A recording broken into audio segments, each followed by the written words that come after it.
welcome to this tutorial. Today we're going to have a look at creating animatics in Photoshop. And while we can use other software like Adobe After Effects for creating very intricate and complex animations, I have found a really interesting way and created a technique for developing storyboards and animatics using entirely Photoshop, which does have the capabilities for doing everything from basic animation to video editing and even sound. So this keeps everything in Photoshop itself, and it also allows us the ability to do some really amazing edits to our animatics for this. A couple of things to keep an eye on is your file sizing of this as we go through. As our documents get more and more complex, you might find your computer will start struggling, and this is due to image sizes and stuff like that. So we do need to keep an eye on that, and we're going to hit that issue straight away by creating a new document. So I'm going to go jump in straight away, File, New, and up the top here we do have an option of some presets. So one of the first questions you should always ask is, what format are we going to be shooting in? So I'm going to go film and video for this, and I'm going to start off with HD TV 1080p. There's a whole lot of other presets here that you can choose from, but I'm not actually going to be using this resolution. So if you look over here, we can see there is our resolution, 1920 by 1080, 72 pixels per inch, and that's all well and good, but I actually want to lessen this. So I'm going to use my own custom one. I'm going to keep the aspect ratio the same, so 16 by 9, and I'm going to knock this down to about 960 pixels wide by 640. Now this should keep my 16 by 9 ratio. I'm just going with a lower resolution, so instead of 1920 by 1080 I'm going 960 by 680. It's just going to reduce it down a little bit more, and I'm going to hit create. And here's our document here. You'll notice I've cleaned up my workspace a little bit. Our main focus is going to be on our layers over here at the moment. One of the things you're going to notice as well is that we have some guidelines already built in. This is for our screen safe and title safe. It is here by default, and you'll notice up on the top and on the side we have our rulers. Now if you're not seeing those, you can go Command or Control R and that will bring those up. You can also find them in View and Rulers, and I'm going to actually get rid of these screen safe and title safe, and I'm going to do that just by going to View and go to Clear Guides, and that will get rid of those. The other way is to use your Move tool, V, and then you can literally just drag those off back into the top and left rulers like that. So View, Clear Guides, gets rid of all of those, and this next step is really important to do. It will help us out later on. Is I need to bring back, so I'm going to go to the rulers here and drag down and drop a ruler in on the top, the left, and the right and the bottom. So I'm essentially framing my canvas using these guides. Now, one of the things I also want to mention here is that I currently have snap off. If I have snap on, it will actually try and really just snap those lines to my guide. It makes it a lot easier for this step. But what you want to make sure is once you've done that is do turn snap off. And the main reason for that is it will affect your drawing. So if I put in a guide here, for example, I'm just going to go grab myself a brush, and what you'll find is as I start drawing, you'll notice these little divots will appear, and you can see even as I try and circle them, and this is essentially because the brush is trying to attach itself or snap to that guide. So I'm going to get rid of that guide. I just want the guides on the outside, and I want to turn snap off. Alright, so this is our document. It's almost ready to go. Now what we want to do is we actually want to set up our timeline for this as well. So because it's an animatic, it needs to have a timeline, and I'm going to go to Window and go down to Timeline right at the bottom here, activate that, and this will bring up our video timeline area. Now, we don't actually have a timeline at the moment, so I'm just going to go create video timeline. I'm going to click in that, and that creates our little timeline here. So a couple of quick things to look at the timeline panel here. Right at the bottom we have a slider which allows us to actually zoom in and zoom out of our timeline here. So if I zoom in really close, you can see we're actually going frame by frame. So that's really important to look at. At the moment I only have the background layer here, layer 0, and as you can see here it says layer 0. Each time I create a new layer, it will create a new layer in the timeline. These by default will be 5 seconds, so you may need to change those, or you definitely will need to change those, otherwise you're going to have a very boring animatic.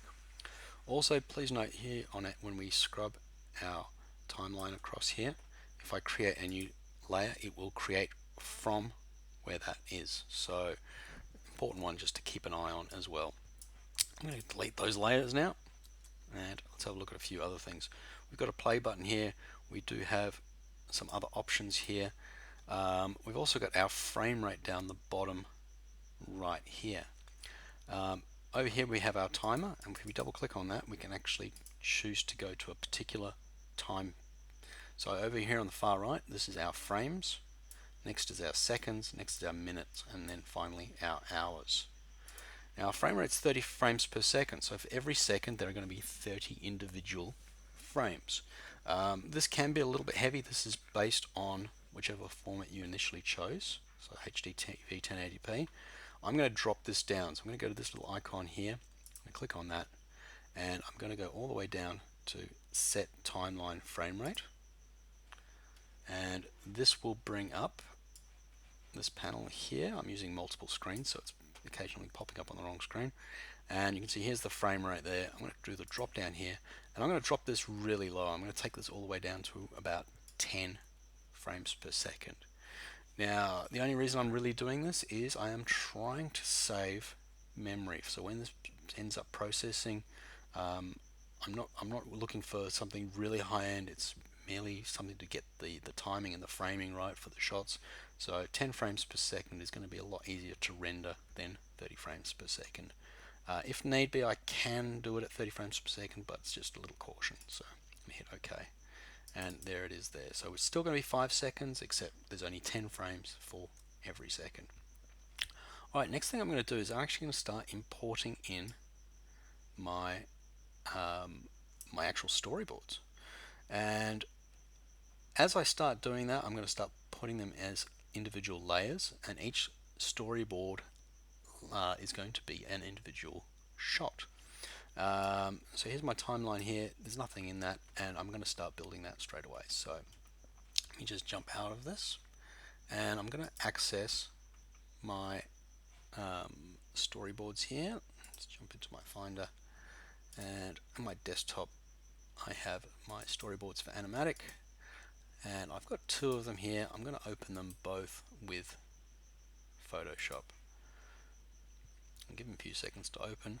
Now these are really quite simple. You can see up the top here, here's my animatic, and here are my 2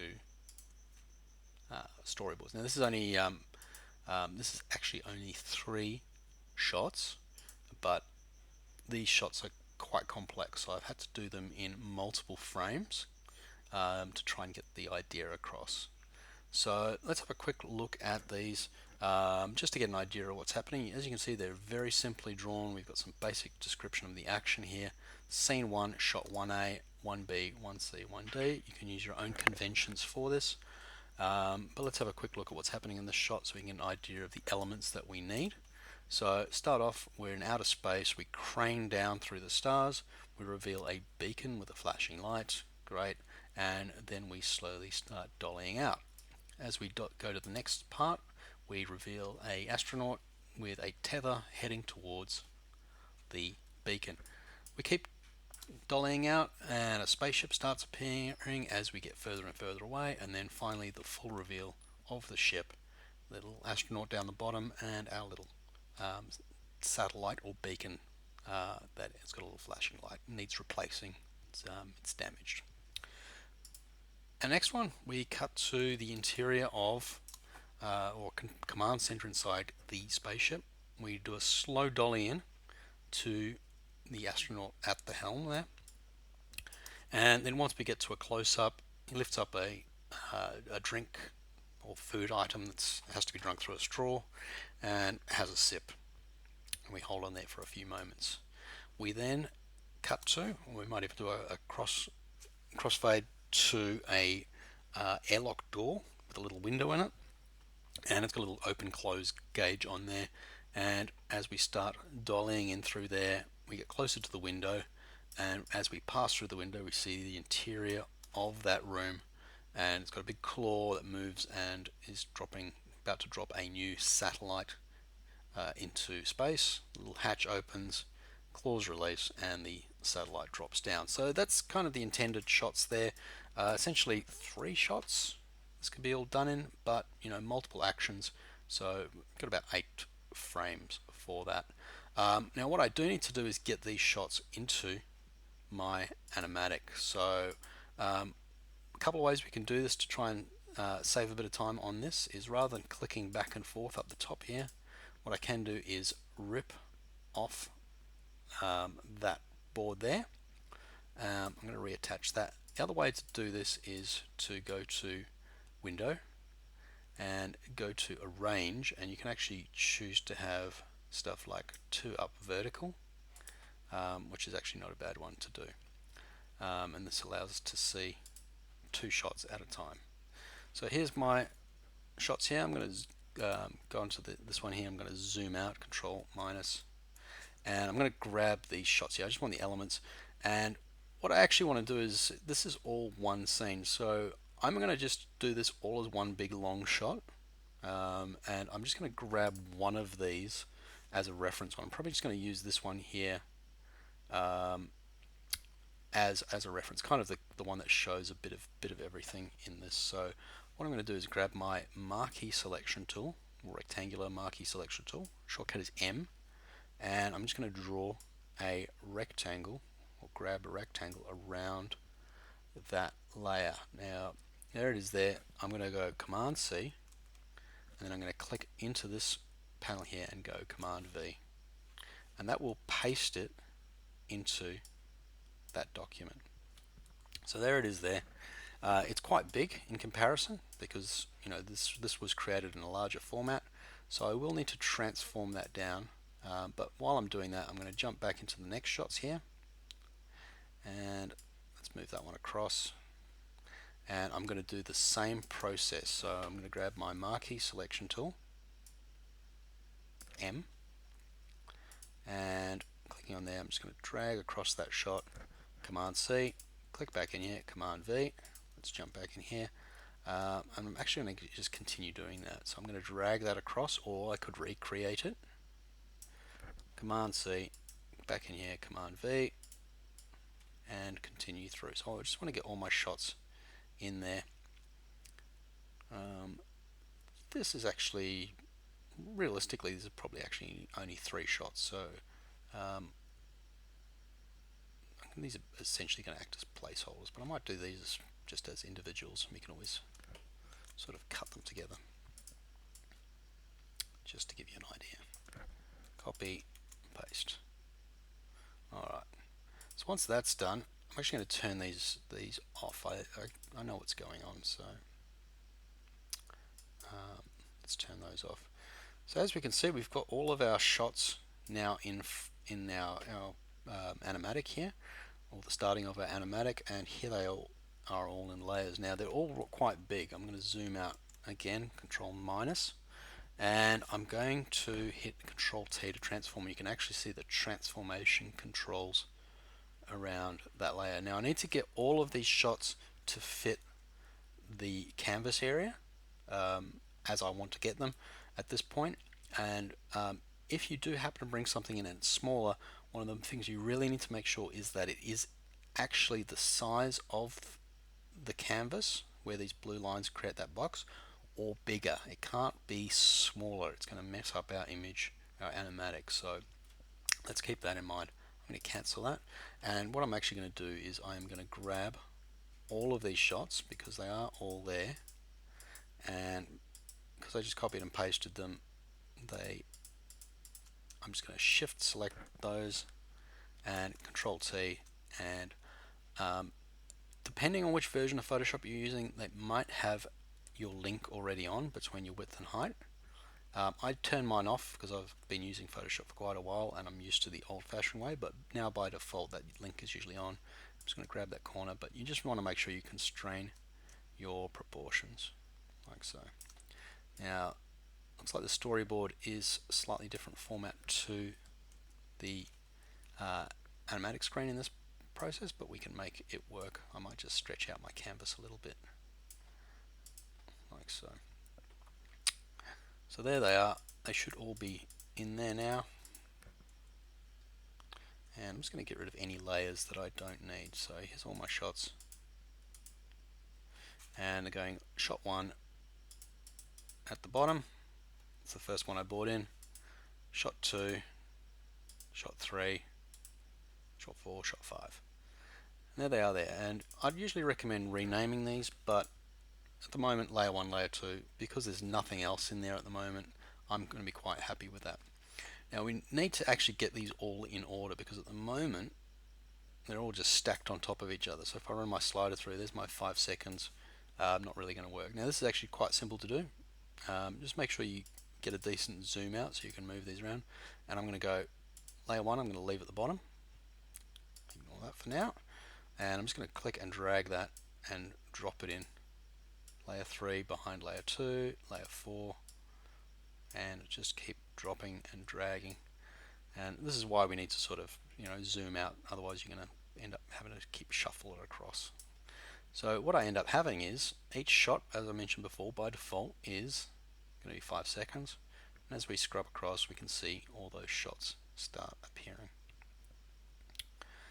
Now this is where you actually want to sort of reference your storyboard template. You want to look at your shots and figure out how long each shot is going to look. Sorry, I just changed the background color. And I'm just going to get these back in line. All these new buttons in Photoshop. And we're going to actually look at getting these adjusted time-wise exactly the same or close to the time that you stipulated in your storyboards. So to give you a quick idea, let's open up this one again.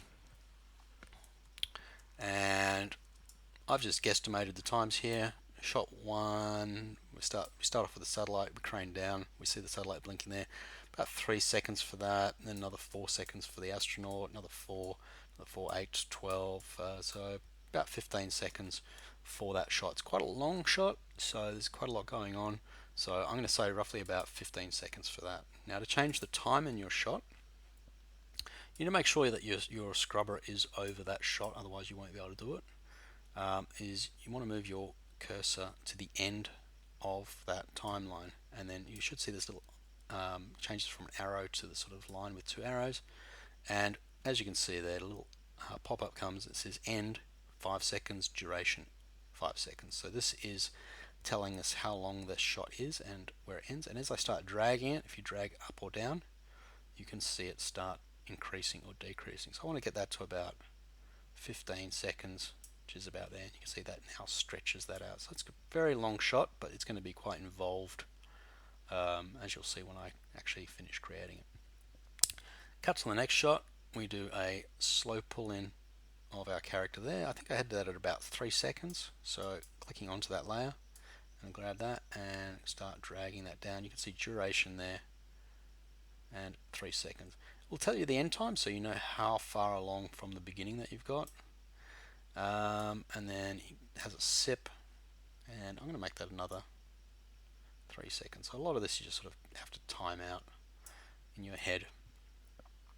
We then do a, actually I might make that one a little bit longer. Let's do it about 4 seconds. If it is getting a little bit finicky, don't forget to zoom in down the bottom. And then we do a pull in through the door. Let's say I want to about 4 seconds or so for that.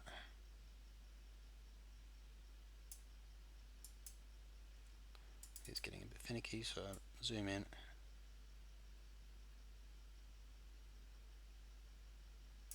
So I've got the lights changing from open to close, and then as we're doing that, we're pulling in.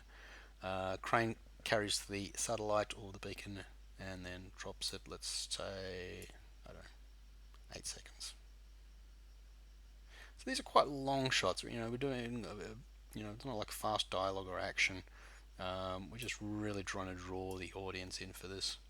And I'm going to have a quick run through this. I'm just going to press the play button. It's going to be extremely boring because there's nothing happening in here. And as you can see, this starts playing through. So I'm hitting the space bar, but you can press play here. Things to look at here is you can see the time going here. So we're at the 10-second mark. And also here you can see the FPS, the frames per second. This is all in green, which means that this is actually running to the current time accurately. So what you're seeing is accurate. If this starts coming up as red, essentially what it's saying is that it's doing a RAM preview and the computer's just struggling, and it'll start indicating how many frames per second it actually is running at. So if you do see that red coming up, just keep in mind that it's probably not the correct time. It's probably taking a bit longer than actually experimenting. So this is a good indicator, but some of these shots are quite complex. There's lots happening in them, but at the moment they're just static storyboards. So you want to make sure that you do get your times correct for this. So before we go to the next spot, these are the key things I want you to make sure. Bring in your storyboards individually. Transform them so that they are at least to the edge of our screen or larger. Make sure you have this bounding box done up using the guidelines. These are all essential. Once you've done that, stack each individual one after the other in order from beginning to end. Then adjust the duration of each one to how long it wants to be. Now it's important that you do all of this first, otherwise it's going to get really, really complex to fit later. Once you've gone through and you're happy with your duration, and you can check at the end here, go, okay, well this is totally going for about 36 seconds, great, from beginning to end. And once you're okay with that, you go, okay, great, I'm ready to proceed to the next stop. So make sure you do all that. Once you're at that point, I'd recommend saving that out. And I'm just going to Control S, and I'm going to call this animatic 1-0. And I'm saving it as a PSD, obviously. And let's just hit save on that. And next step, we are going to start doing a little bit more animating and getting our situation to work a little bit better.